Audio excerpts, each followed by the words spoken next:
What's up, Podcast World? Back at you, Chad Belding. Another episode of This Life Ain't For Everybody. Please remember to support the partners and sponsors that support us. Today's episode of the podcast is brought to you by our friends at Realtree Outdoors, the family of camouflage brands from the state of Jordan. Bill Jordan, 1986, he came up with an awesome tree bark looking camo. It turned into what would revolutionize the hunting industry. Here we are some 30 years later, and Realtree is still at the top of their game, always promoting friends, family, and the outdoors. Ethical hunting, compassion for the animals that we pursue and chase and hunt, respect for the resource. Everything that Bill Jordan and his family and crew down in Georgia at Realtree have built their brand and camo patterns on is exactly what we believe in here at Bandit and the Foul Life and all of our brands. So we're excited to have Realtree as part of our family. Today's episode is also brought to you by our friends out of Lynchburg, Tennessee. Enjoy it responsibly. Y'all know what I'm talking about. The one and only Jack Daniels. Again, no underage drinking. Enjoy it responsibly, but let Jack be there for you during all the good times, hard times, sad times, happy times. He's been there for us at duck camps all across this country. We never partake more than we're supposed to. We always use it in moderation, but we truly believe in Jack Daniels, and we love and respect how they support conservation in the outdoors and everything that we believe in here at all of our brands. Y'all know how big of a baseball fan I am. My brothers are. We got to play some college baseball at the D1 level. We weren't good enough to go in what they call the MLB draft. My guest today was good enough for both of those. He was actually committed to Mississippi State, which I actually played at Ole Miss and MSU back in the day. Terrible fans. You guys were brutal on us. But he decided to go in the first round of the Major League Baseball draft, and he was selected, I think, 41st overall. Austin Riley, Atlanta Braves. How are you, my brother? I appreciate you having me on here. But it's been a wild ride right now in the MLB world. I'll tell you that. You think that coming up, you never expected this to happen with the season going on like this right now. It's I don't know if it's even possible for the world-class athlete. I've talked to world-class athletes that, well, can you get up without the crowd? The energy, that vibrance, that aura, that the baseball fields is all built on the sounds and the home team having the advantage over the visiting team because the crowd is into. We saw what happened in St. Louis just now with all the positive tests. St. Louis has some of the best baseball fans in the country, in my opinion. They're very educated. They're very respectful baseball fans. And to see, Busch Stadium empty, or where you play down in Atlanta empty, and trying to get fired up for that seems to me like no matter how good of an athlete you are, no matter how mentally disciplined you are, Austin, it's got to be tough to be on that on-deck circle and not have anybody to show off for, right? Because you are playing for the fans when you're playing.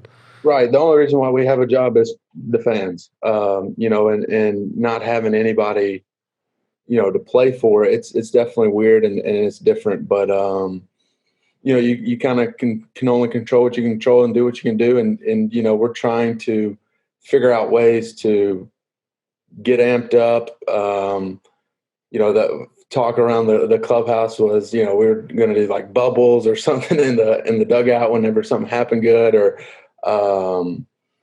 a smoke machine, something, we're trying to get going for the game. But it's not the same without the fans. Like I said, we play for them. And they bring the energy for us. Like I said, and Busch Stadium is probably one of my favorite stadiums that I play for because their fans, they understand the game, and coming in as an opposing team, if you do something well, they're going to appreciate it. They're going to cheer for you. Just and same with Atlanta, the fans are outstanding, and it's a weird time right now. And let's rewind a little bit, though. When you were coming up, the love of the game as a kid, you're born in Memphis, Tennessee. You end up going to high school in South Haven, which is kind of on the border of Tennessee and Mississippi. And growing up, were you more than a baseball player? Did you enjoy other sports, or was your body built for baseball? Did you play high school football? Did your dad say, hey, let's not take a chance of any injuries in football because they do come quite a bit? What was your upbringing like a little bit in athletics? So I played basketball, played football. I played basketball up until my ninth grade year. played football all the way through high school. I quarterbacked until my junior year. And then everything's getting so competitive now with 7-on-7 with football during the summers. My focus was baseball. We had a guy there that that was 100% football. So my dad punted at Mississippi State 2 seasons with Detroit Lions. So I ended up just doing the kicking game my junior and senior year.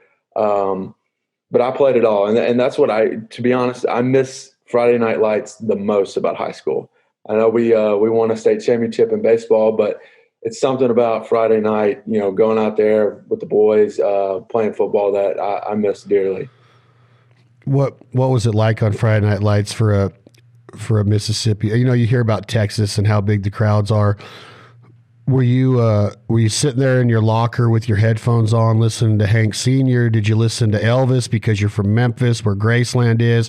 How did you get fired up? What music were you listening to? And were you one of those raw guys, or were you a team leader, or were you a quiet leader that led by example? I'm a quiet guy. I keep to myself majority of the time. But we had some guys there that would, get the boombox cranked up, rap, hip hop, whatever it was, before the games on Friday. And I let them, we just let them control that. And like I said, I was kind of a leader by example, and just was there for my teammates whenever they need me. Yeah, I don't know if I could get fired up more for football more than Friday Night Lights are cool, but where we come from, it's not like it is in the South. And even in the college game of football, you have the Pac-10 out here and the UCLAs or the Stanfords. Arizona's been all right. USC's had some really good championship teams, but for the most part, when you're down where, in the SEC and those different parts of the country where you're at Mississippi or you're at LSU or Arkansas or, all the way over to the Bamas and the Bulldogs, it's crazy the amount of energy and the crowd participation and what football means to those campuses. And it just doesn't seem like it holds the same power out where I'm from, or even in the Midwest, even though there's been some good teams. I'm not saying there's not, but it just seems like SEC football where, and Texas has got strong college football, but it goes from like really strong high school football, and then all of a sudden the SEC is kind of taken over that power ranking of college football. So, yeah. I get. What were you gonna say? Oh no, I was just saying, kind of like you said, whenever you got to play at Ole Miss, Mississippi State, the fans, they take it to a whole nother level. And I, going through the ranks with it, in pro ball, talking guys that are from different parts of the country, I really don't have a NFL team, but like I live for college football. And they're like complete opposite. They're not big on college football, but huge, NFL guys. So it's definitely a different, around, where we are. And I honestly didn't know that NFL, people tailgated for NFL until a couple of years ago, which was kind of an eye opener for me. You just thought they did it for SEC? Right. Yeah, exactly. Growing up, that's all I knew. So it's just like, it was definitely something different. So when you get to when do you know that you are starting to be a standout? Like, I often wonder what it's like for a kid in high school. You start getting the scouts. You obviously have a good arm because you were a quarterback at one time. You play outfield, a lot of mainly third base and baseball. You got to have a strong arm at the hot corner. Outfielders are relatively, known for having relatively very strong arms. Most of them, besides Barry Bonds, who was such a stud, he could get to the ball and get rid of it so quick that he still had a lot of assists because he just knew how to read the game. But when do you start seeing it as a kid, Austin? Are you in the paper all the time as a standout? What you say, you have a quiet personality. Does your family know that something special's going on? Is that why you transitioned to punter, so you don't get tackled and hurt because your baseball career's going somewhere?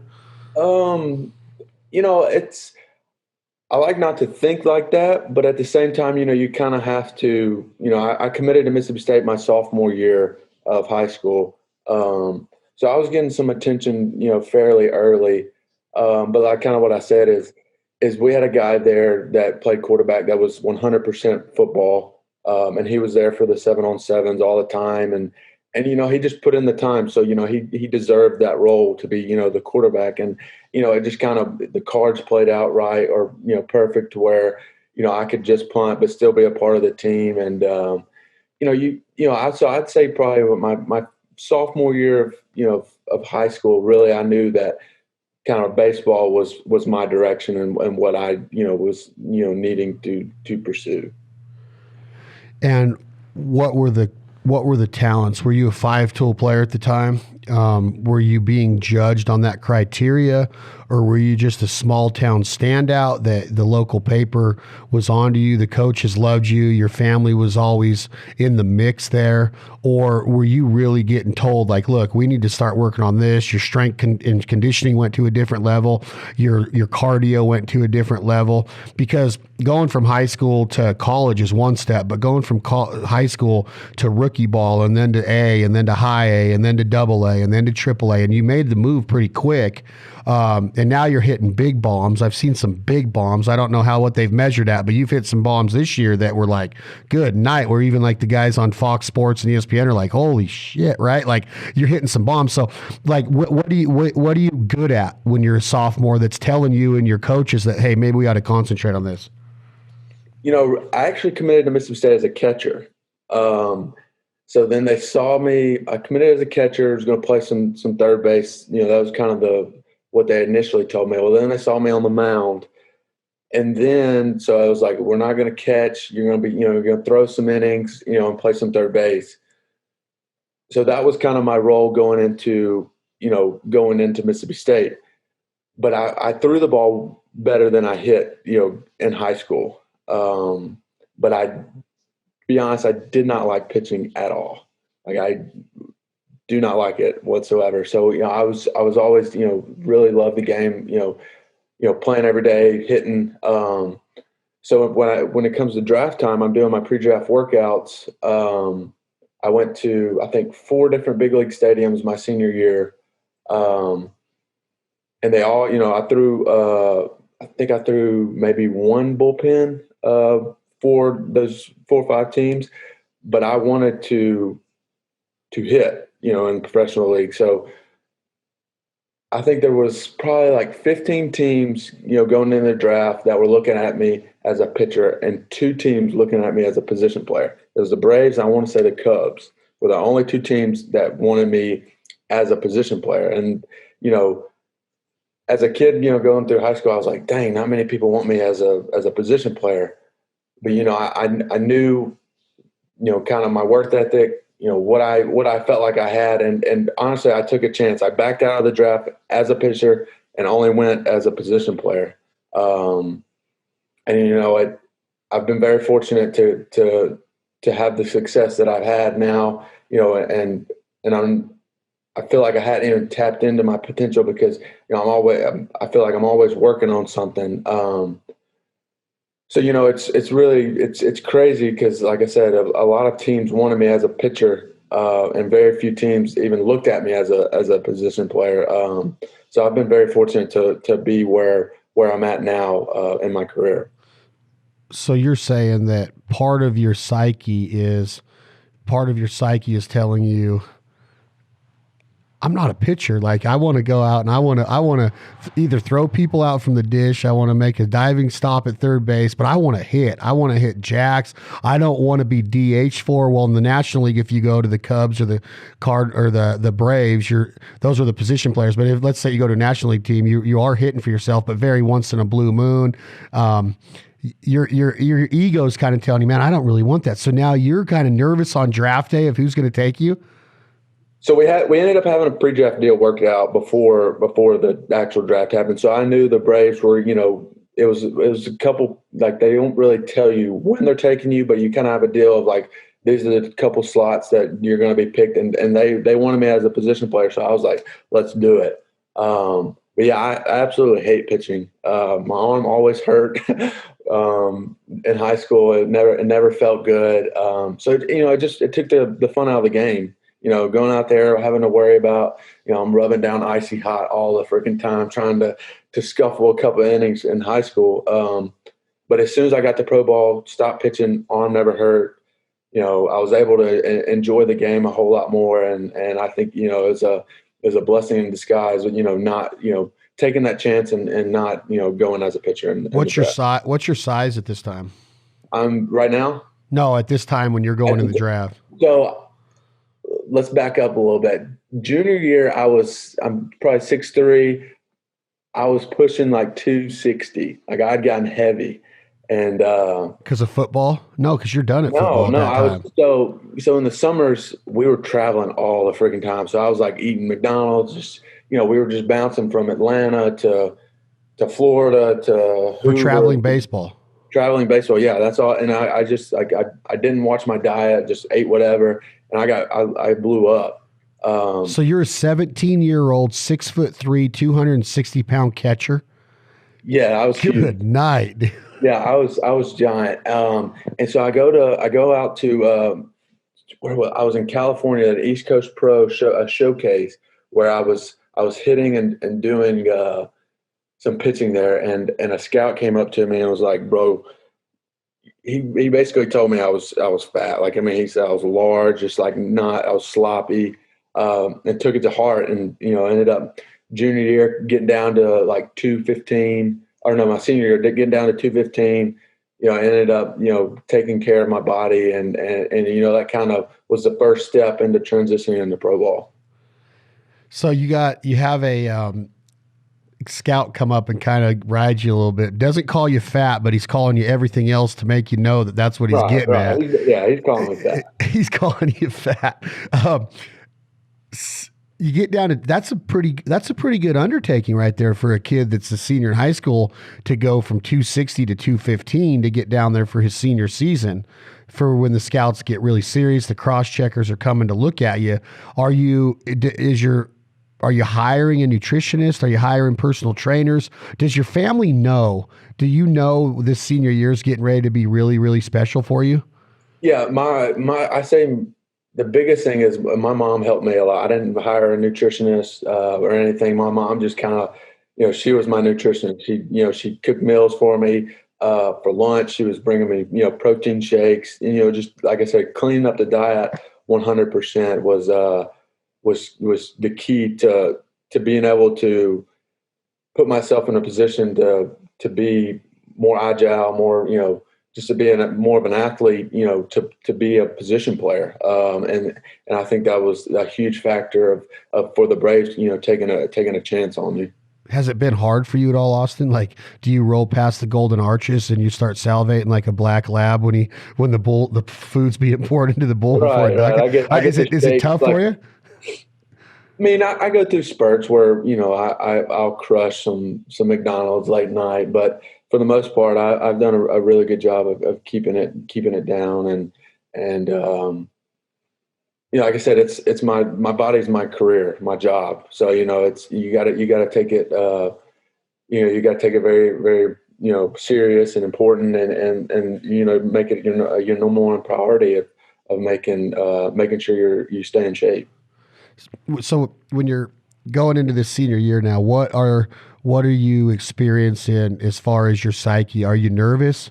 Are you scared? Are you a little bit apprehensive now to go to the dish because now the pressure's on and there's talks of like, you have a chance of signing for millions of dollars as a 17, 18-year-old kid. This is once in a blue moon. This is 0.01% of the youth baseball population in America's high schools that have this opportunity presented to them, or even the idea of going through an entire senior year with this on your shoulders. You start in August, you go through the entire football season, you start working out in probably January with the team or whatever the legalities are in that part of the country in high school baseball. You get with the team in January, February, start your games in March. And now it's like, man, like the pressure's on. Like, are you seeing the ball different? Are you putting too much pressure on yourself? Are there pitchers in the league that are just owning your ass? Like their sliders are biting off and you're not catching up. Like, are you putting too much pressure, or is it just you're loose? And because what I want to get across in this, Riley, is when kids are at that age, the number one part of the game has to stay the number one part of the game, and that's fun. So right. Are you having fun with your teammates? Are you jacking around? Are you still goofing around on the bus? Or are you just focused focus forward with your blinders on like a pit bull that can't bite anybody, and he's got one of those big bells on his head. What's the feeling like mentally? Let's talk about physicality after, but mentally, what are you experiencing? I think I was very fortunate because we had a total of, I think, 8 guys go my senior year to D1. I think four went to Ole Miss, 4 went to Mississippi State. So there was a couple of us that were in that same boat. So we were able to mentally talk each other through it. Like you said, keep the fun in the game. Make sure each other were calm going into the game. Like I said, we're talking through the pitcher. We're able to have that that group, that team camaraderie, the togetherness of a team that a baseball team should have, that made it able for me to perform. Like I said, it was you kind of, before the game, you were able, you were nervous. You saw the scout. Because like I said, there's not many people at a high school field. You see the scouts. They stick out like a sore thumb. They got their backpacks on. They got their bucket hats on. You can pick them out.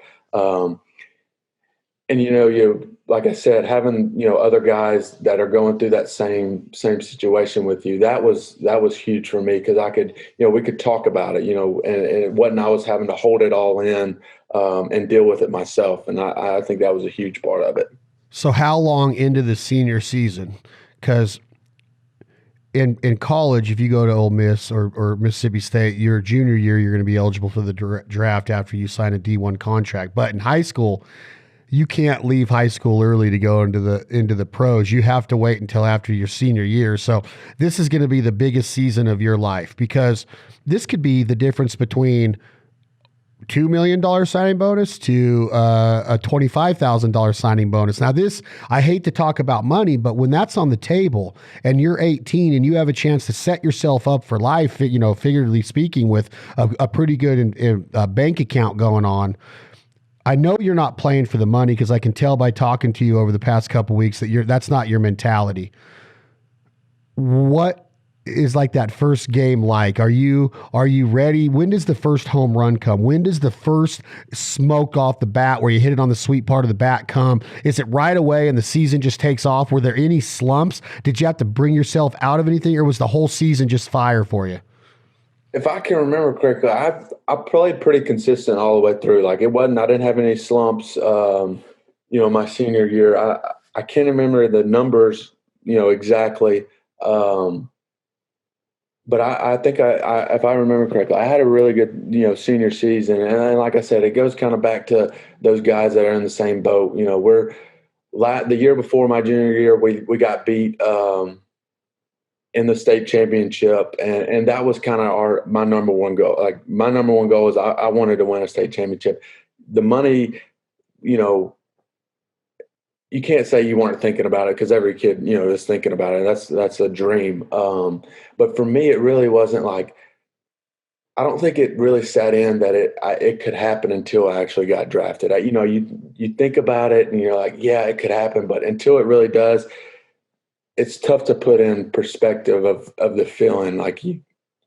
You think about it and you're like, no, that's not me. I can't do that. But it was an awesome senior season. Like I said, we won the state championship, and to enjoy that with some of my buddies that I grew up playing with since T-ball. There was 6 or 7 of them that I grew up all the way through. Like I said, T-ball, and that was what was so cool about it. Outside of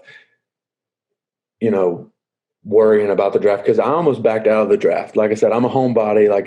Right before my pre-draft workouts, I didn't tell my parents, but I was literally an inch away from being I just want to back out. I want to go to Mississippi State, enjoy the college experience.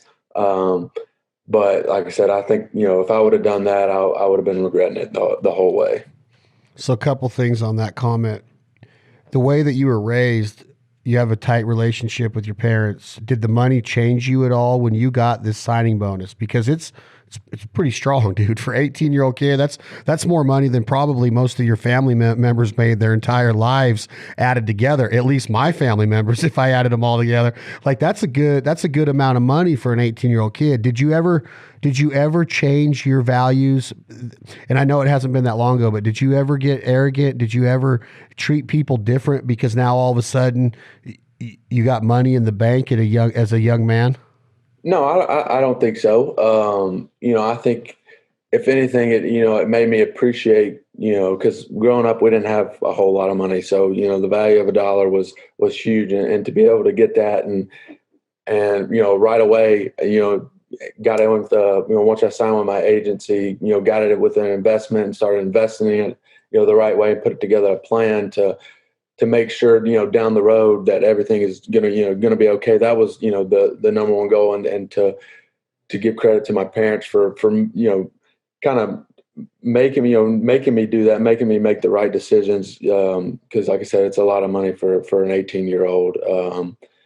But I try to stay level headed. I moved back home. I spent my off seasons in Mississippi, working out at my dad's facility.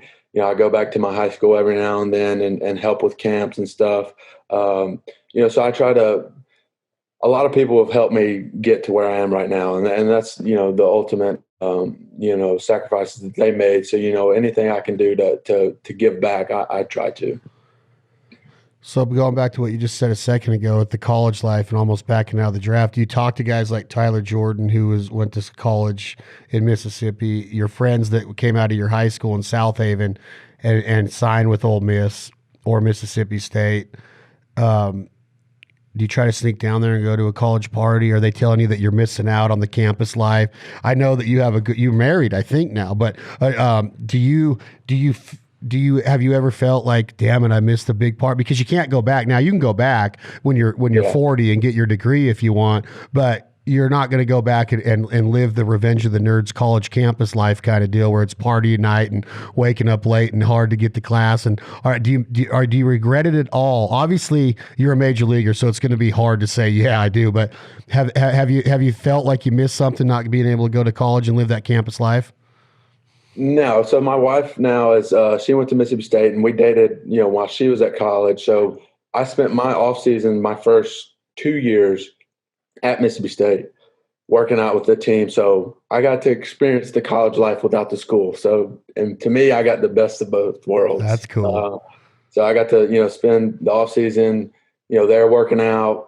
I went to a couple parties with Anna and stuff. So, I mean, I got to, ultimately, live the both life. And, talking with the guys, at Mississippi State, Brant, Keegan, my buddies there, I definitely made the right choice. Oh, well, you think? you're a major leaguer, dude. That I think that from the time you put on your first hat in T-ball, I think it's literally the dream of so many kids to become a major leaguer. And obviously when you're 6, you have no idea what that takes and the level of talent up there. And that's why the fun aspect is so important to the game. And I think that's why, the major leaguers that make it look like they're having fun and they're always out there for the right reasons. I know that there's pressure. I know that you're playing for a paycheck, but the fun part of it is, talk to me a little bit about this. Now you go from being the best player on your high school team, if one of the top 5, 6 players. You said you had several studs on the team, but you're a first round draft pick. So you obviously have some serious tools, talent, whatever it takes to become a major leaguer, which you're there a few short years later. When you look at your numbers right now as a major leaguer over the last year, you hit the ball a long ways.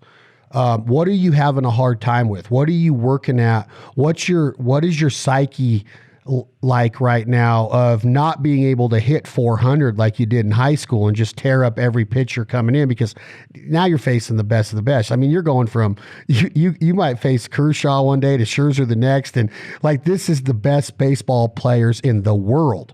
Yeah. We opened up this year facing DeGrom, so I mean that just goes to show you. Yeah, DeGrom.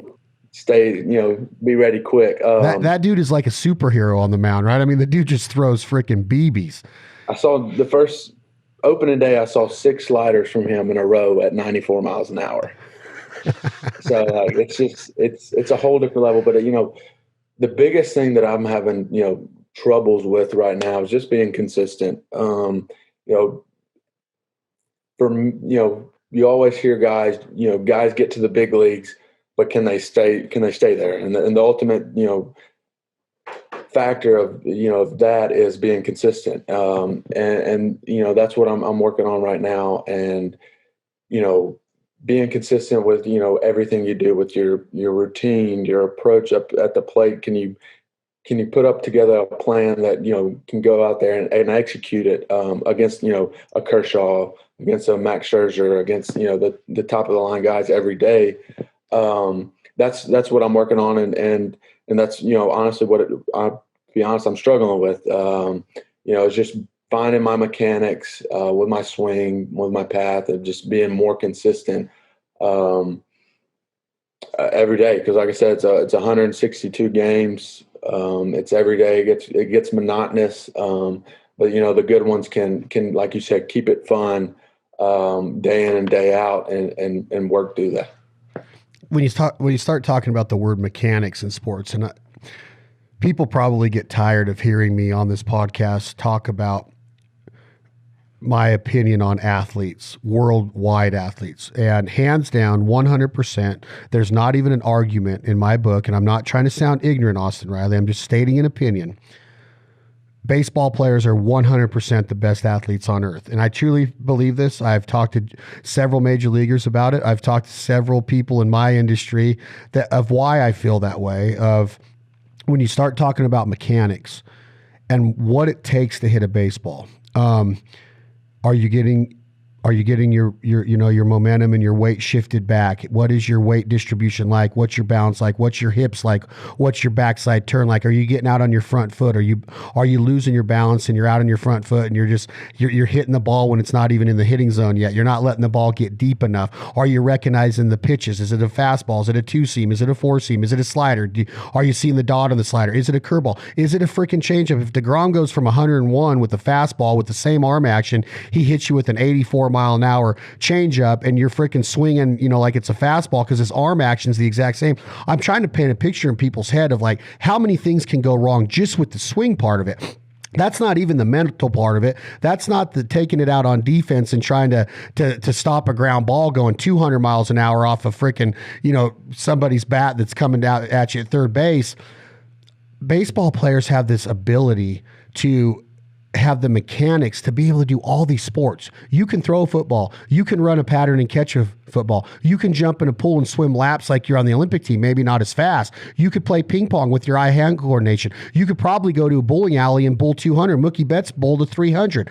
You could probably go on a basketball court and dribble like you've been on a team before and then shoot a jumper or a layup or probably dunk with your height. My point is that football players can't come off of the gridiron very easily and do what baseball players do on a baseball field or any of those the ping pong and all that stuff. I know that sounds really judgmental, but baseball players have a unique skill set that gives them that ability to go kick a soccer ball and dribble it down a field and then kick it into a goal. But if you take a soccer player and put him on the ping pong table or put him on a gridiron trying to catch a football from Breeze or somebody, or put him in the batting cages and try to hit a baseball, I don't think it's going to be the same. So that could be a little bit of judgmental there, Austin, but I honestly think that the mechanics of baseball are the hardest freaking thing to do in sports. Now, boxing, you got to be in unreal shape and you got to be able to punch for 3 minutes while you're getting punched. It's hard as hell. But you could probably go in and hold your hands up and look like you know how to throw a jab and a cross and a hook and an uppercut and all of that and stay in good enough shape to get through a 3-minute round. But you would get knocked the you-know-what out by Mike Tyson. But Mike Tyson couldn't come on the baseball field and do any of the stuff that you do. I really mean that. Now, somebody might call me out on that and you might argue. Do you understand what I'm saying, though, of all the different mechanics it takes to be successful at baseball? No, I totally agree with you. I think it's just the attention to the detail of everything that goes into the game. It's never ending, especially now with analytics that go on. I mean, we're getting, all right, so let me walk you through like a day of what we do, like, to get ready for a game. We get in, you get in, you change at 2:00. And you go in, you roll out, you get ready, you kind of get your body warmed up, and then you go to the cage, and you're working on. I have like 6 different drills that I do every day to get every mechanic right, so I can go out there and perform. And then after that, I go out there and I do my ground ball work with Wash, and he has all these different drills that we're doing to get ready. And then you go through BP, and you have your different rounds where it's hit and run, get them over. Infield back, you're going through the situations that you go through in the game. And then, you come in, and then you got your scouting report that you have on the pitcher, which, most of the time I look at the night before, and then after that game, and then you go in and you're figuring out it breaks down from, what he's throwing 0-0, 1-0, 2-0, 3-1, 3-2. What is his percentages with runners on base? What is he doing? Early in the game, late in the game, is he, doubling up on his changeup, tripling up on his curveball? And then after that, then you're trying to mentally prepare yourself, to not. Then once you get into the game, you can't be mentally, once you get into the game, you can't worry about mechanics. You just got to go out there and do it, or you're domed up. And then, the next thing you know, you're 0 for 20 and you're in a slump. And now things just get, even more mechanical, because you're trying to figure it out. So going back to your point, I think, and people may argue, on that point, but I think the attention to detail in the game of baseball is highly, underrated or kind of overlooked, because, like you said, if I'm in the cage, and I go in and my swing isn't right, and my load isn't right, and where I'm landing, my center of gravity isn't right, that determines the difference when I get out of the game, if I can stay back on the curveball. If not, if my load is, like you said, if I'm more on my front foot, I'm basically guessing to one spot, to one pitch, and that's all I have. And if that's the case, then these guys now, like I do totally agree. It's a big argument, I think, around the world of what game is the hardest. But like I said, being a baseball player, I'm definitely going with, the game of baseball is definitely one of the, if not the toughest things to do, and hit a baseball. You're hitting a round ball with a round bat at 100 miles an hour on different planes that can move from 60 tough. feet away, that you have very minimal time to react and then get your hands started, get the knob of the bat, the head of the bat through the hitting zone, stay inside the baseball. And then you have to be able to take that, what you do out at the plate, out onto the field. And if you're 300, you're a stud, right? You're an all-star. If you're 3-7 as a boxer, you're getting laughed at. Right. Okay. If you're 3-7 in swim meets, you're getting laughed at. You're not you're not a good swimmer. You're not considered a good swimmer. You're not a good competitor. You're not a good test taker. You don't rise to the competition and get ready for those big tests and those big meets and those big challenges as a baseball player. Man, I'm telling you, I've just watched it so much of just one little thing can be off. One little thing just in your swing. If your hands aren't back, if they're not in the right position, if your wrists aren't locked into a power position, there's a lot of baseball terminology out there. Obviously, you're learning at a lot different level than I ever did, but we're not even taking into consideration what that pitcher's been working on in the offseason and spring training, and what Kershaw's doing to get Austin out. Like, they know your weaknesses probably before you do. They can pinpoint a lot of that, and they know, like, what they're going to throw. That he's got this curveball, that he's going to throw consistently in the mid 90s. Well, he also has a scouting report on you. Well, what do you do with the inside pitch? Can you hit the outside pitch? Can you hit the high pitch? They have ways of getting you out consistently. And there's a lot of ways to get out in baseball. Strike out, pop out, ground out, line out, fly out. There's a lot of different ways that you can become a victim of a pitcher. And there's really only one way that you can beat a pitcher, and that's putting the sweet part of the bat on the ball in the right part of the hitting zone. And that is so freaking difficult, in my opinion, Sometimes you get out even if you do that. You know what I mean? Yeah, and sometimes you just can't even win there. When you're in a slump, it's hard to even get out when you do that. Yeah, I mean, get out of the slump. Yeah, yeah. But I don't know. I think it's I talked to Jed Jorko. You know Jed at all on the Brewers?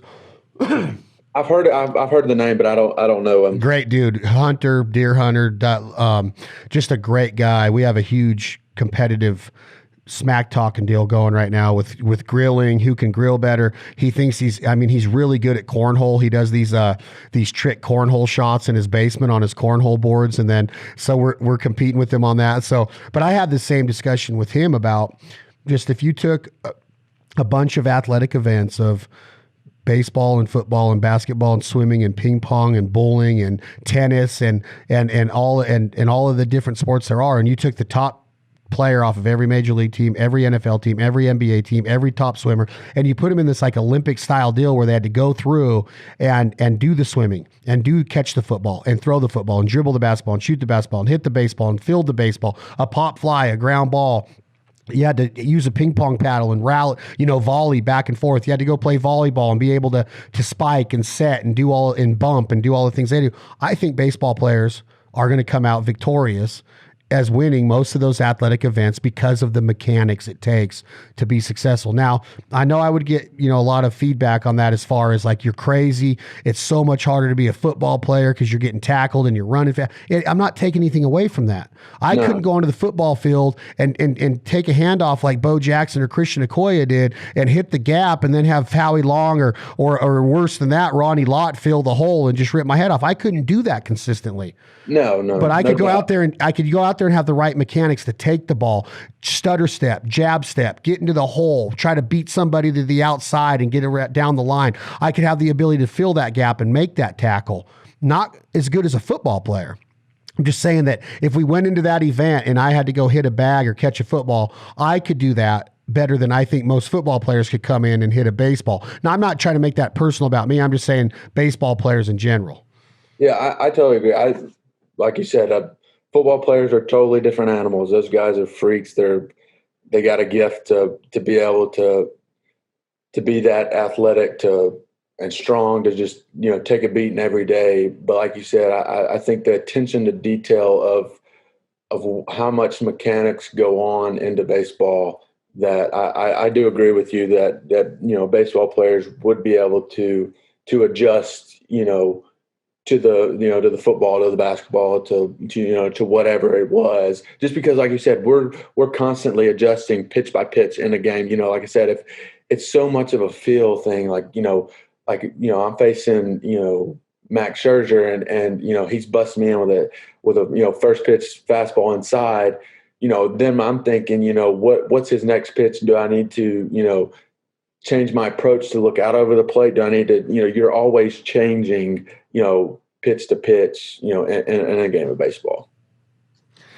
Yeah. I think that it would just take one time somebody standing in, hitting a ball at the local batting cage is coming, 55, 60 miles an hour with the big yellow balls with the dimples in them.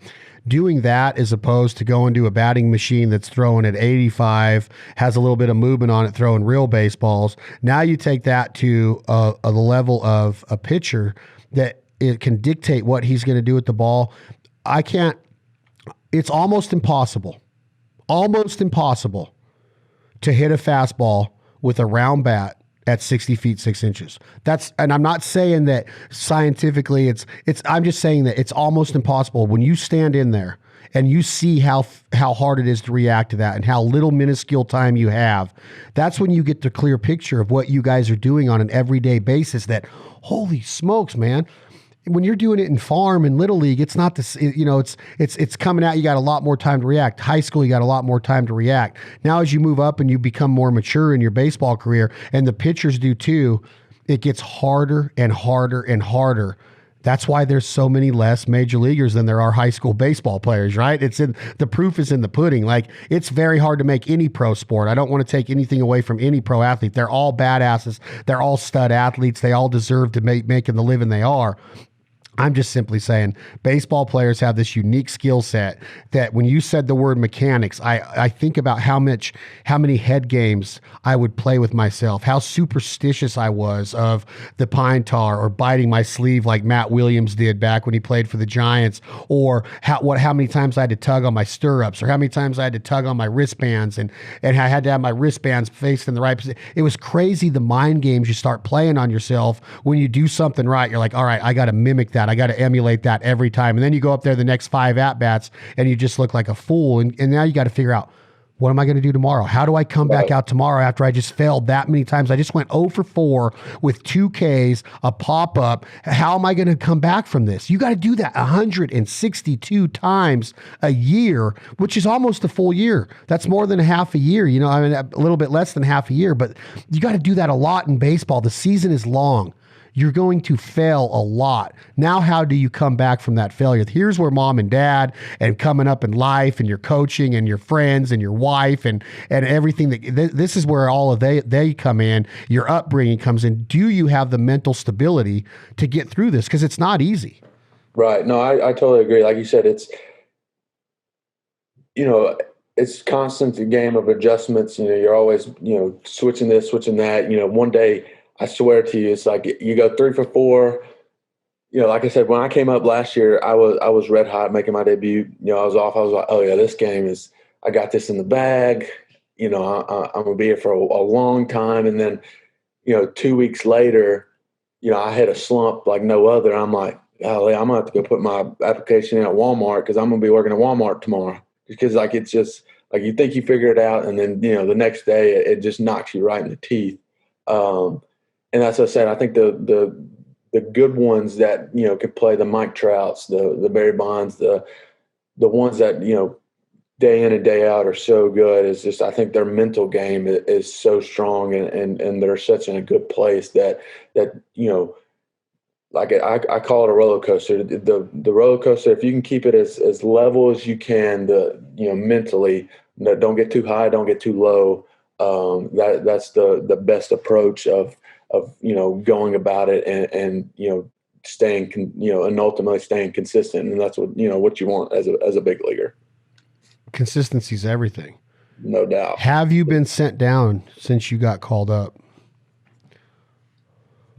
I was on a rehab assignment last year. I hurt my knee. That was the only time that I was back in Gwinnett since being called up. But if I didn't hurt my knee, I felt like I would have been sit down just because, like I said, I was struggling at the end of last year, just figuring out being, mechanically sound. But I technically have not been optioned yet. Wow, that's cool. That shows that even when you are going through some of the slumps that you've gone through at the big league level, that you have the tools that the Braves organization is looking for. Do you sit around and think about with kind of some of your associations that I know you through, when you think about somebody like Chipper and what he did in that uniform as a switch hitter, as a third baseman, same position you play a lot. What does that mean? What does that do to you? Like, look at what Chipper did. Like, first ballot Hall of Famer, absolute stud his entire career. Never got traded. Never played for another organization. Came up in the Braves organization and just tore it up. World Series titles. Had some of the best pitchers in the history of the game on his team with Maddox and Smoltz and all of the guys and Glavine and those guys. Do you emulate Chipper? Do you get to hang out with Chipper? Does he come to spring training? Have you had a personal batting lesson from Chipper? Are you friends with him? Or who were your heroes growing up, being in that part of the country? Was he one of them? And now you're sitting there going, oh my God, I'm in a Braves uniform. I love to hunt like Chipper. Chipper's got his own deer hunting show. I'm getting ready to embark on some filming and stuff. We're going to get into that with road trips. But what does he mean to you, and what does he mean to that Braves organization? First of all, he means the world to the Braves organization. I mean, he's, you couldn't draw up a better guy for the Braves to for him to have his career there. And yeah, I've got to talk to with him quite a bit. He mainly comes around during spring training for a length of time. He'll stay there a week or so. But the biggest thing, he talks to me is the mental side. Back to what we were talking about, just trying to figure out what pitchers are trying to do, just to try to get that mental edge of going out there every day and playing. Along with, we share deer pictures. He shows me some of his pictures that he's killed over the off season. And that's what mainly we talk about is hunting, just shooting the crap or whatever it is. Just, like I said, just talking hunting. But he's been just being able to talk to somebody, like a caliber guy like he is, in the baseball world, even if it was a conversation of just, hey man, nice to meet you, big fan of you. Even if it was just something like that, you hold on to that. But just being able to have the privilege to talk to him a little bit more in depth about the game of baseball, it was awesome. Great guy. It was it's tough to explain, tough to put in a picture of what it means to grow up watching him play. And now being able to talk to him about the game of baseball, as a kid, you never dream about it. Yeah, and if you think about what the management did and the organization did in the 90s, they built an amazing run, right? They had if you go back and watch some of the things that they did with the NL pennants and the World Series and what Bobby Cox did and what the management did, I don't know if there was a better team at that time. They were the team of the 90s is what they're called a lot. Do you go back and watch that stuff? You were born in the 90s, so you probably you didn't even get to watch it take place in real life. But as a player, do they have you go back and watch what the magic was like, the aura was like, the attitude was like of that time? They don't make us go back and watch it. It's just there's pictures and they got, they'll do a flashback video every now and then, but just seeing like you said, the Glavins, the Chippers, the Murphy, they come around all the time and just to see their presence in the clubhouse and, what they mean to the organization and what the organization means to them. I think that's cool. And I think they had 14 years in a row. 14 years in a row. I think that's what it was. And that, like you said, that doesn't happen ever. And yeah, Sherholtz did it with the Royals and then went to the Braves and did it and just built an empire again after he won the World Series with the Royals. Yeah, it's crazy. It's, I don't even know. I mean, just to be a part of an organization like that, I wouldn't want to be with anybody else. I mean, this is, like I said, I couldn't have drawn a better card to be with, an organization like this. So when you see somebody like Chipper, Austin Riley, you're a competitor. You love to win. If you didn't, you wouldn't be where you're at.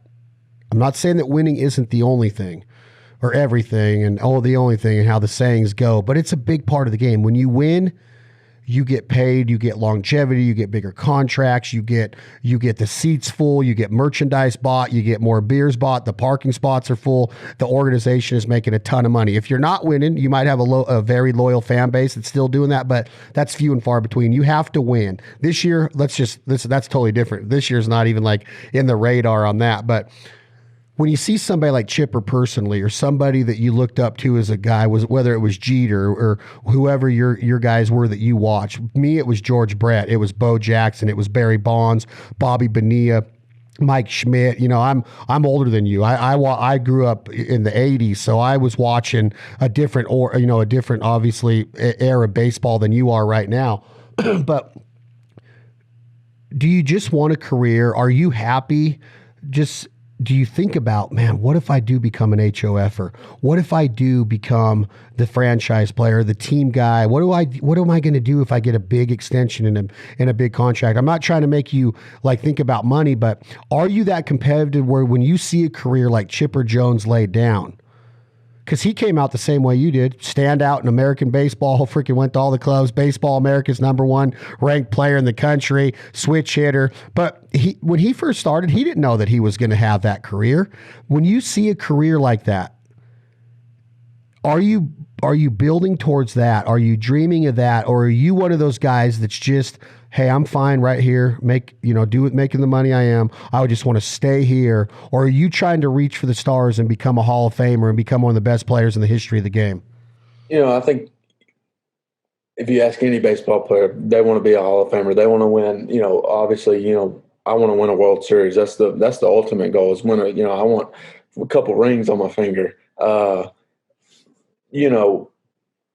I mean, that from that standpoint, I don't. In order to stay in this game, you can't ever be content with where you're at. You always got to try to find that edge, try to get better and better. So I mean, I think it's just grained in me that I don't ever, like I said, if you're not getting better, you're going backwards in my opinion. Every day, if you're not doing something to make yourself better, on the baseball field, you're going backwards. And sometimes it takes people longer to figure it out than others. Everyone's different. Some people, it just clicks like on that. Some guys, for me, playing with Josh Donaldson last year, to see where he is now and see where he started. I mean, he got sent down 3 or 4 different times, and probably didn't know what was at stake for him in his baseball career, not knowing what tomorrow was, whether he was going to be sent down or something like that. To see where different guys come from and the struggles and that they went through, and now that they're exceeding. That's the kind of way that's the way I look at it is you just can't ever be satisfied, and ultimately wanting to win a World Series and get that big contract. Everybody wants the big contract. That's my goal, and eventually down the road, that's having me about a couple thousand acres on the Mississippi River where I can hunt whitetails and shoot ducks is the dream. Ooh, I like that part. And how many kids? A couple. Really? Not 5 or 6? No, probably. I'm like in the 2 or 3 range. Are you looking at your wife while you're recording this right now? Yeah, she's in here. He wants more than that. What's her name, Anna? Yeah. He wants more than that, Miss Anna. I promise you that. That's funny. I think that's just a big part of the psyche of baseball is what you're compared to. What are you trying to be? There's country singers out there that blow up and have a Garth Brooks type career, or like an Al Dean that can go and sell out the baseball stadium that you play every day in. Chris Stapleton sells out arenas now. But then there's also country singers that just sell out theaters here and there, and they have a nice career and they make a good, stable living. And that can happen in athletics too. But competitiveness, man.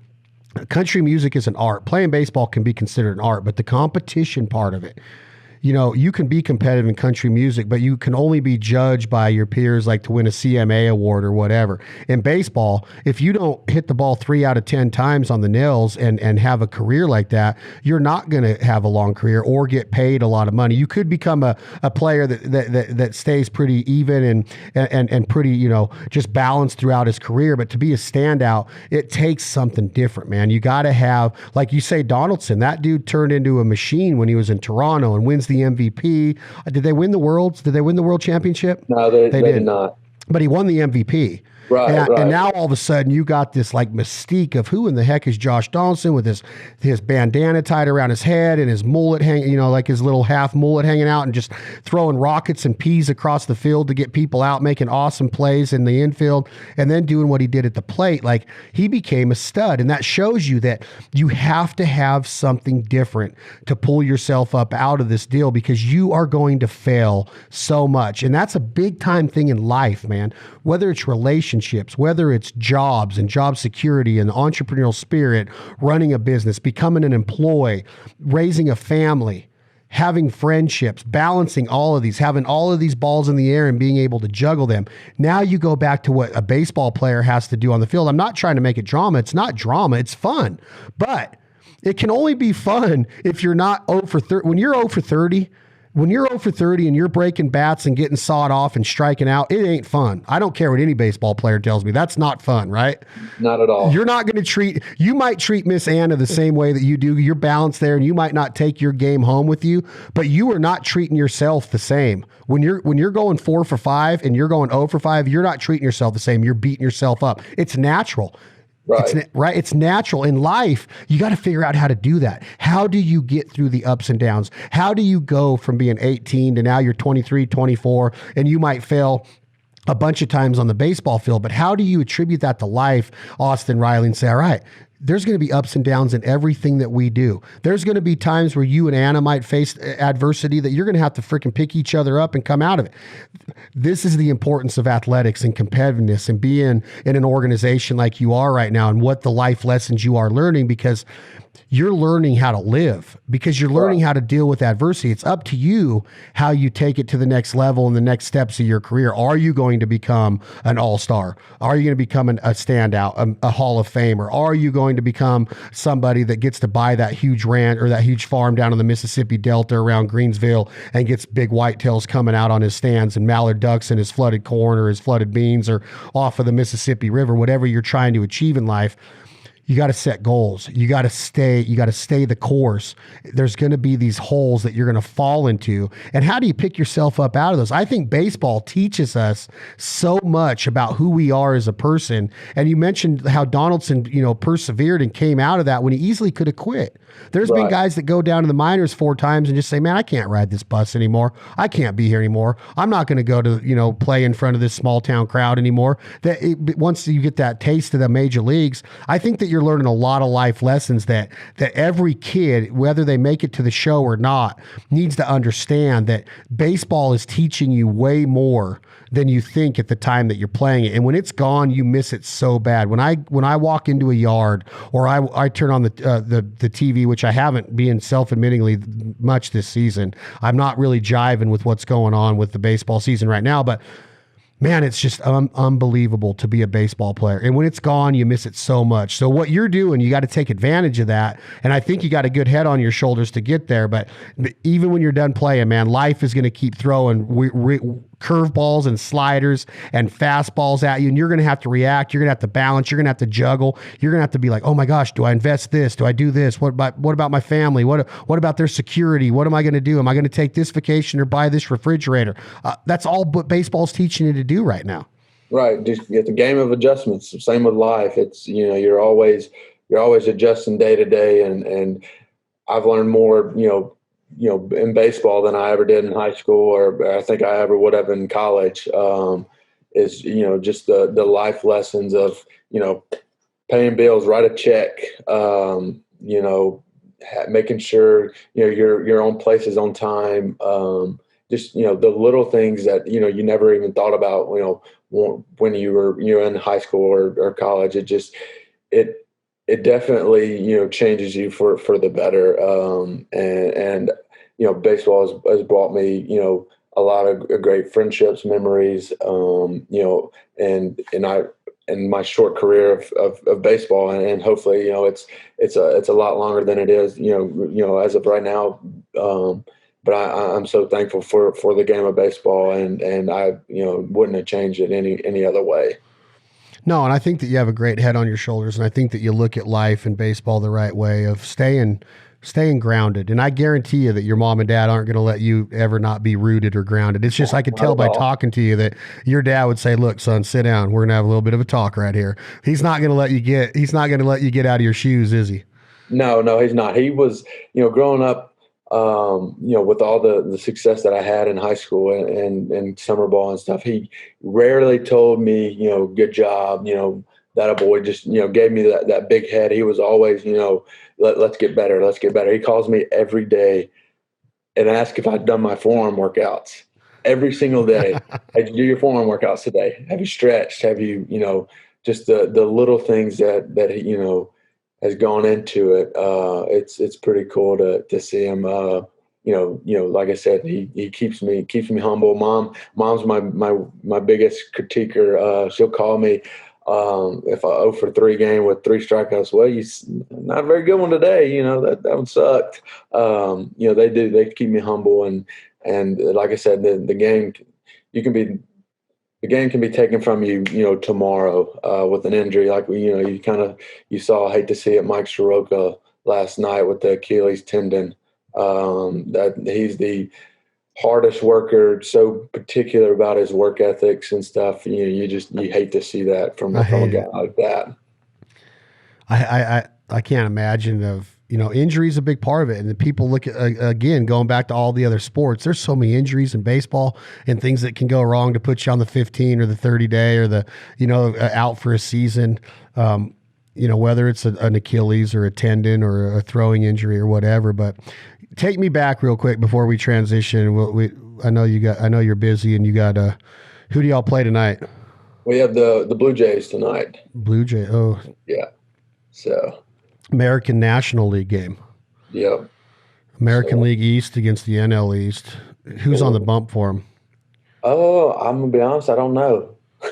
So you're about to pull out of the draft, but you go in the first round of the draft. Did you know before the phone rang that you were going in the first round? Did your agent already call you and say, "Hey, the Braves they're saying you're going in the first round"?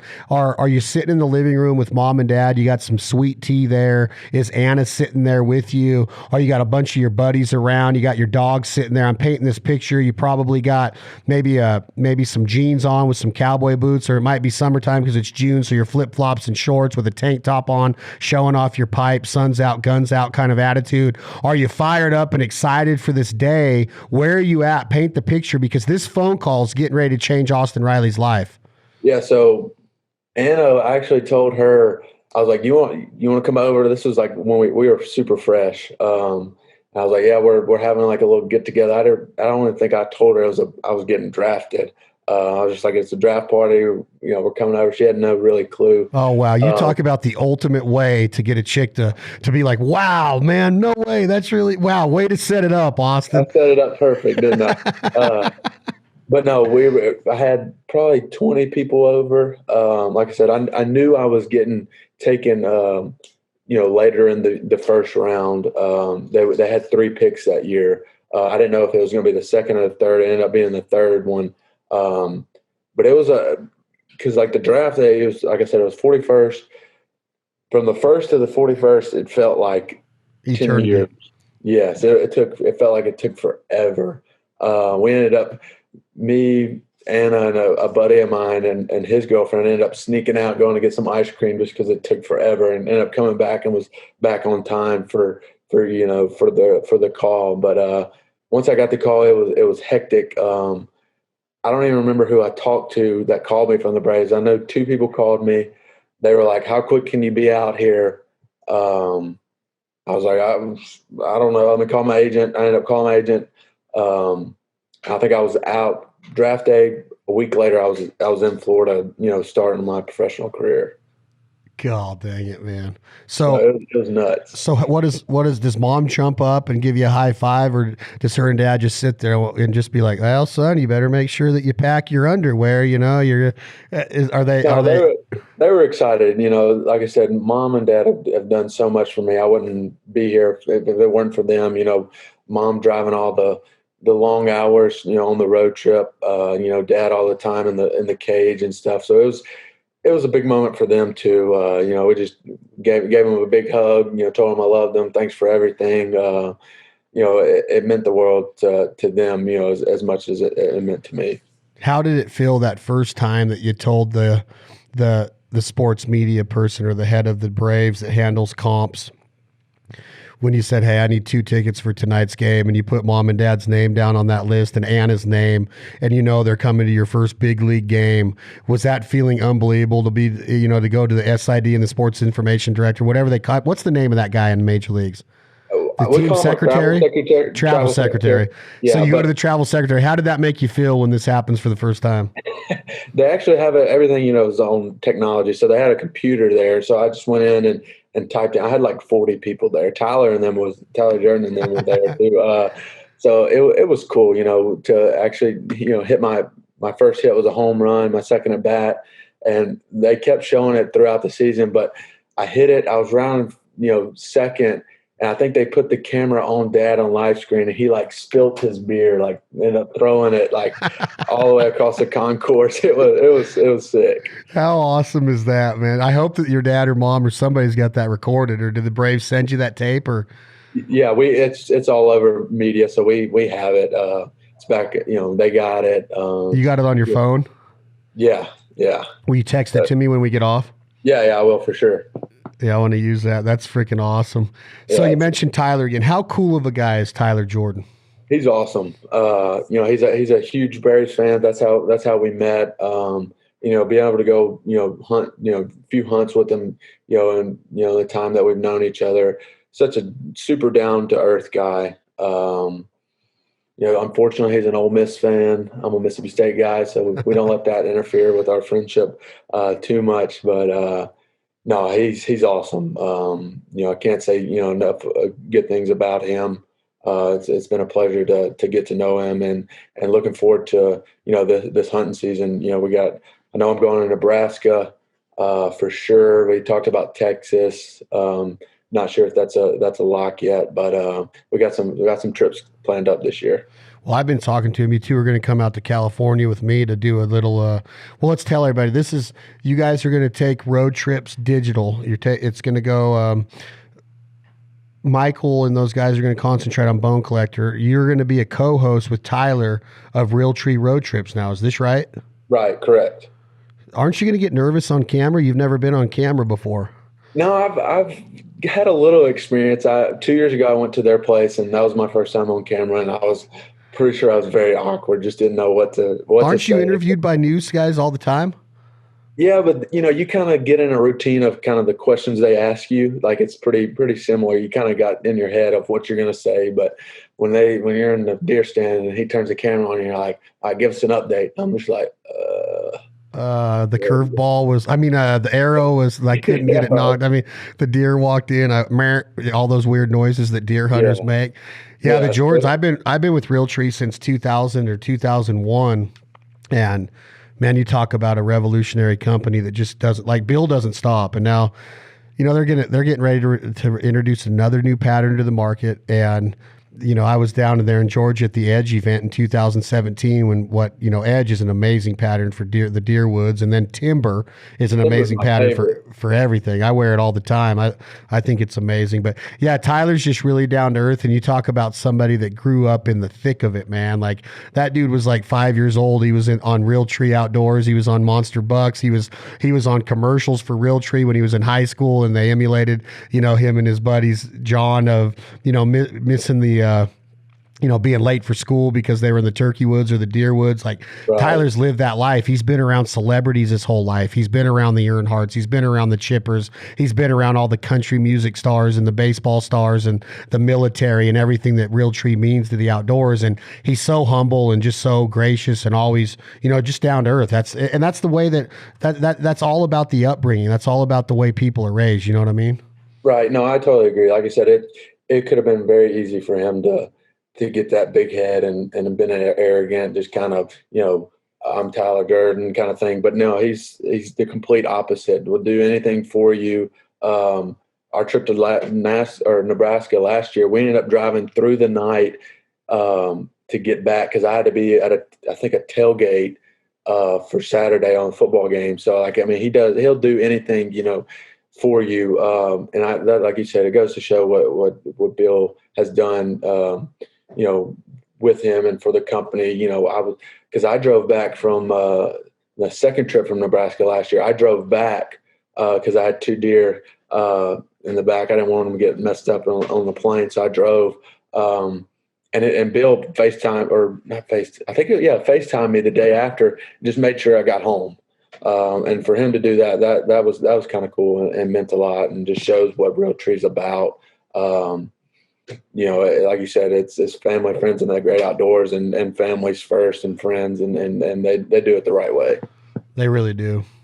They really truly do. Do you get more fired up when that buck walks under your stand and you got to snort, wheeze, and bleed him and grunt and all the stuff that y'all do? So much prettier to be a duck caller or a goose caller. You know what I mean, Austin Riley? Tell Tyler I said that.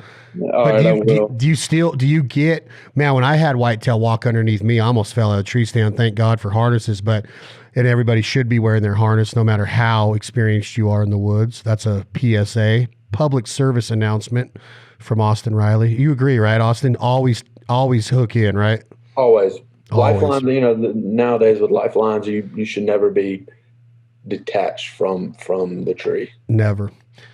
Ned Yost, baseball manager, was just working on his tree stands, before he retired from the Royals and almost lost his life because of falling down of a tree, not being, even when you're doing preseason work, you need to be harnessed in. But when that deer walks out, is it the same feeling as being at Chavez Ravine at Dodger Stadium facing Kershaw on a Friday night with the LA sunset? And you got that walk out from the on-deck circle to the box, and you're digging in with your spikes.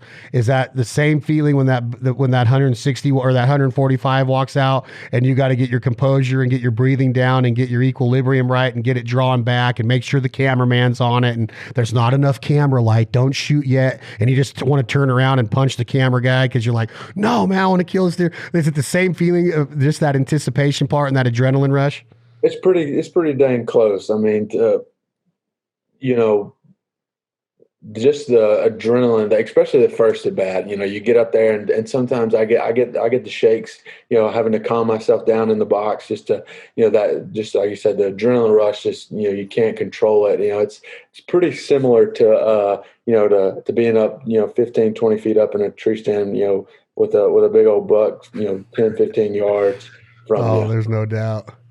So, are you? Do you live off the land, Austin Riley? Are you a true outdoorsman? Can you bring that deer home and butcher it, process it? Can you slice it up, and can you make Anna go, "Wow, was that the best beef steak I've ever tasted?" And you look at her and go, "No, that was venison." Did she grow up on wild game? Does she eat frog legs being from Mississippi? Do y'all eat coon? Do you guys eat roadkill? Are you guys what are you eating? Are you eating all the wild game you kill? What do you got there?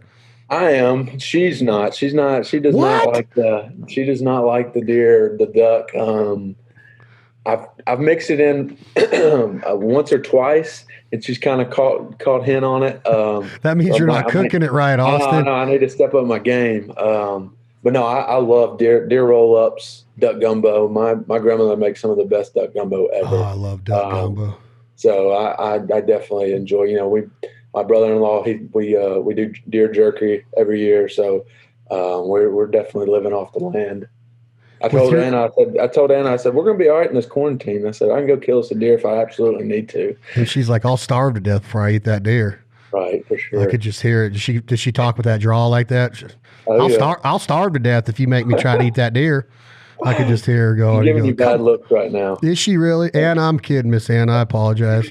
I'm just kidding. So. Do you if you got an invite to go noodling right now, with you making a career with your hands, throwing a baseball, gripping a baseball bat, working out, and somebody calls you from, let's say, Kentucky, says, hey, man, we want to invite you down here to stick your arm up a catfish mouth underwater 4 feet. You don't know if there's a snapping turtle down there or not. These dudes are crazy. These rednecks are absolutely insane, Austin Riley. Like, I got this buddy, Sam, in Kentucky that consistently, Hannah Barron in Alabama, I think she's in Alabama or somewhere down there. I don't know if you know who Hannah is, but I mean, they're sticking their arms up catfish, and there's snapping turtles down there too. Would you go? Do you have that kind of adrenaline need? Are you an adrenaline junkie like that? I'd rather jump out of an airplane than stick my hand up a catfish's mouth. Where are you at on that? I'm definitely sticking my hand in a catfish's mouth before I jump out of a plane. I'll tell you that. I wouldn't mind it. I would, can't they? I'm sure they can check to make sure it is a catfish before I stick my hand down in there. But you can't. See, that's not noodling, man. That's not noodling. Then I might have to wait till. Wait until you retire. Wait until you retire to do something like that. My buddy Leith Lofton, who's Ole Miss, he's from Mississippi. He's from down by Greensville. He lives in Nashville now. He does a lot of the music on our shows. He's played several Real Tree events with us. He goes noodling all the time. I'm like, bro, you make your living playing a guitar. one of those fingers gets taken off, you're not playing the guitar anymore. At least it's not going to sound the same. Speaking of music, Austin Riley, you mentioned hip hop before. You live in the dirty South now in Atlanta. I mean, you got Lil Jon, you got Lil Wayne, you got a lot of good rap that comes out of there. I talked with Forrest Griffin, who's a UFC champion and a badass in the UFC. He's from Georgia. Are you a hip hop guy all the time, or do you throw on a little Al Dean? You're living in the state of the best songwriter in the business right now, Mr. Brent Cobb. Do you throw on some Brent Cobb and play him for Anna sometime, or what's your music flavor like? I bounce around. I like country. I'm Luke Combs. I'm a hip hop guy when I'm working out. I like a little Journey. Sing a little Journey for me real quick. Come on, sing it for me and Anna real quick. Anna, make him sing a little Journey. She's not. She said no. She says my voice is way too bad for that. She said she's the singer of the family. Huh? Doesn't need to go public. Doesn't need to go. You don't want to go public on this podcast right now that you can take a Steve Perry song and sing it? Yeah, right. Are you sure? Shot. No shot. What about a little country? Sing a little Luke Combs for me. Oh, listen to you. You're about to. I think if I asked you to hip hop, you could probably throw some hip hop down. There's some Buy You a Drink by T-Pain, little throwback. Little T-Pain, I like that. I had to do that on the plane last year. Being a rookie, got called up. After we won, we were flying from San Fran to St. Louis, and I'm sitting in the back. I'm sitting there, and they get on the microphone. And they're like, "Austin, come to the front." I'm like, "Oh gosh," because like I said, I'm a quiet guy, and they're like, "All right, well, you got to karaoke for us." So I ended up having to sing Buy You a Drink by T-Pain in front of everybody. And it was probably one of the worst moments of my life. Was it freestyle, or did they play the background music for you? They played the background, so it wasn't too bad, but I was still nervous. I probably was more nervous there than the deer I killed in Nebraska last year when he was 15 yards from me. So it was, like I said, I hate public speaking, hate all that stuff. So it was a challenge. So anything public speaking wise would be a deterrent for you. You don't want to go speak to your alma mater high school in South Haven and talk to the kids in the gym? I'll do it for like the baseball team, but like a big group, I'm gonna need some, like you said, I'm gonna need some Jack Daniels before that. Well, you brought up Jack Daniels. Do you get to partake in an adult beverage being a major leaguer? Can you go out after a home game win and go over to what's it called, Buckhead? I think that's where I spent most of my nights in Atlanta. Is that the name of the place? Yeah, Buckhead. They got some cool places over there. Yeah, the only thing that's kind of bad about it is we finish so late. So I don't, like, as far as going out, I don't do it a whole lot. But I will partake in some Jack Daniels and a Coke on the plane ride every now and then. Will Anna do that, or does she stick to the wine spritzers, or what does she have? She'll have the Crown Apple. She'll do that nice. Every now and then. Hey, you're not allowed to say that on this podcast, Austin. Sorry. Come on, dude. Sorry. Jack Daniels. Jack Apple. Yeah, it's right. Better anyway. I'm just messing with you. No, but what about a nice bottle of red wine? Will you go home and cook her a beef steak since she hates deer, and have a little bit of a Merlot or a Burgundy with her? No, I'm not. My agent Matt Hannaford is into big wine, so I've tasted some, but I like to stick to the good stuff. So if you can't speak in front of public, but you know that millions of people are going to be watching you over the next 10 years of your hunting career and baseball career, what are you going to do now as a host of road trips? Because you and Tyler are both from the South. You're a little bit more north of him, a tiny bit. He's from Georgia. You're from Mississippi. You're from Memphis area, Tennessee. What are you going to do? Are you going to be? I'm good. Like I said, as long as, I can play in front of fans. Like I said, I don't have to talk, so I'm good there. But I'm getting better at it. I'm learning, to just, kind of freely talk whatever it is about it, and just, really talk about what I love. Hunting and baseball is pretty easy, but I love them both. when you ask me to sing right on the spot, I'm gonna crawl into my shell. You lost that loving feeling. Come on, Austin, get into it. Well, let's do this again, man. I want you to go out. I want you to get some hacks. I know you got to get warmed up for Toronto Blue Jays coming to town. I hope you hit a bomb tonight. We'll be paying attention. You're going to be a co-host with Mr. Tyler Jordan of Real Tree Outdoors, one of our mutual friends, great friend of mine, on the new Real Tree road trips that can be found on the Real Tree 365 app. I'm excited for you. Let's talk off camera about some trips that we're going to partake together this duck season. You guys are going to come out and hunt the 10 birds a day spec limit with me in California. And we'll film a little episode of road trips out there. I've been talking to Tyler about it, but get to the field, man. Get stretched out, get rolled out, get your pregame meal in you, man. Remember, stay loose, bro. Get your breathing down. Keep that mind free. Tell Anna I said thank you for letting me take 90 minutes of your time. You got any closing words, my man? No, I appreciate you having me on here. Big fan of y'all's, and we'll be talking soon. Yes, sir. That's Austin Riley, Atlanta Braves, Major League Baseball. Another episode of This Life Ain't For Everybody podcast brought to you by our friends at Real Tree Outdoors and Jack Daniel's Tennessee Mash Whiskey. Enjoy it responsibly. Never allow underage drinking. I'm Chad Belding. Tom, hit that button. This song is called What You Gonna Do When the Money's All Gone, written by Drake White and Leith Lofton. This version is performed by my man, Leith Lofton, a.k.a. Haas. Thank you all very much. We're all equal, that's what I think. I don't believe heaven has a bank. Make good use of your time.